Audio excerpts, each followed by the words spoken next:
I'm Ellie. I'm Bridget, and we're here to talk to you today about the importance of the Good Samaritan 911 law and how it can save lives.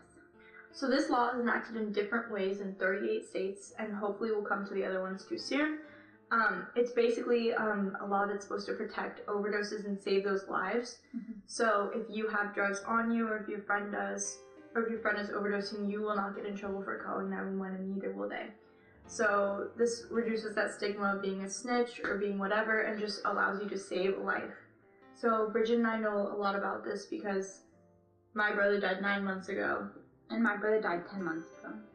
My brother Sean was 19 when he died 10 months ago.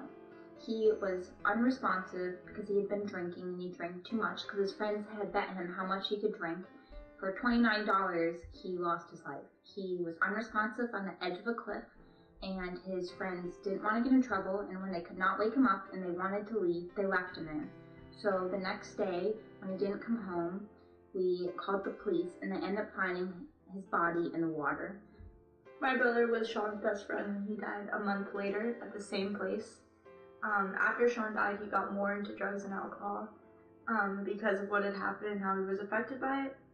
And the people who dropped him off knew his condition and understood how he was, but they didn't call 911, and they didn't go back for him. He called for help, and he asked for more help for other people, and everyone was just too scared to get in trouble.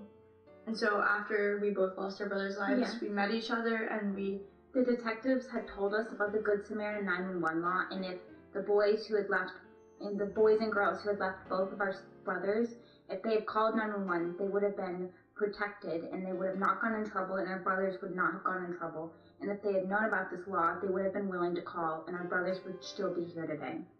So we thought our brothers were invincible, and they did too. But we're basically here to tell you that you're not invincible, and that drugs and alcohol can affect you.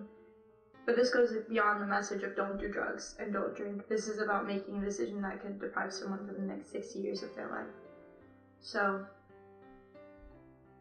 we want to talk to you about how you as a youth can benefit from this law and how we can all use it and get involved.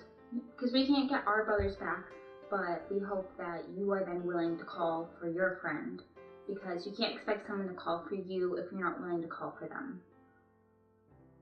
Your friend's life is worth a phone call.